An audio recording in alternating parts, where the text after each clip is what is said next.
All right, so on this trip, we got a attic inspection. They thought that they were getting intrusion from rodents. They wanted me to make sure none of my vents were compromised or no ventilation systems or anything like that. So we're gonna go ahead and suit up, get up there, mask up. That way you don't get no dust into those lungs.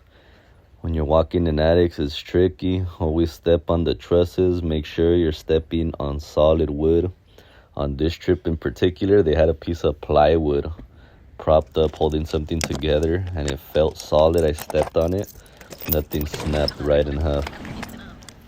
Literally could have gone through the roof. On this next call, this customer tried doing this repair by himself. That's why that pair of pliers is right there. He wasn't able to turn off the angle stop, so they shut off the water all night. I did him the favor, put him ahead of my other calls. That way we could get him back in business. No problems found on the rebuild. On this next call, we gotta swap out two 4-inch center faucets on a dual vanity in the master bathroom. We're replacing these Delta units with some new Moen, of course. These guys are pretty straightforward. They already had a quarter turn angle stops on there and they're self-standing, so it's just a matter of swapping them out.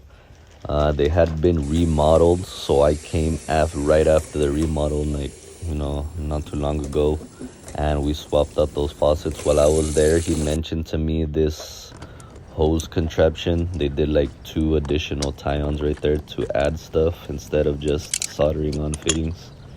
So what I'm doing is removing all that extra stuff he doesn't need on this swamp cooler feed, which is canceled out, and installing a hose bib over here with the ball valve handle.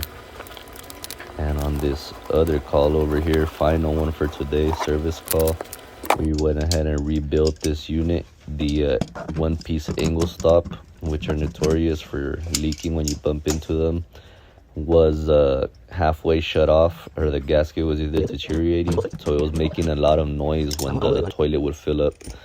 So we went ahead and gave them the rebuild as well. This flapper was that hard plastic, and I hate when they use those kinds of flappers, because then you got to carefully extract it so you don't break the ears off the flush valve, which is what happened to me here. I wasn't able to record it. I didn't want my phone to fall in the water, but I had to cut it out of there. Tested for leaks, no problems found. This is a finished result. And I went ahead and flushed this washing machine. Posted a picture the other day. It was saturated.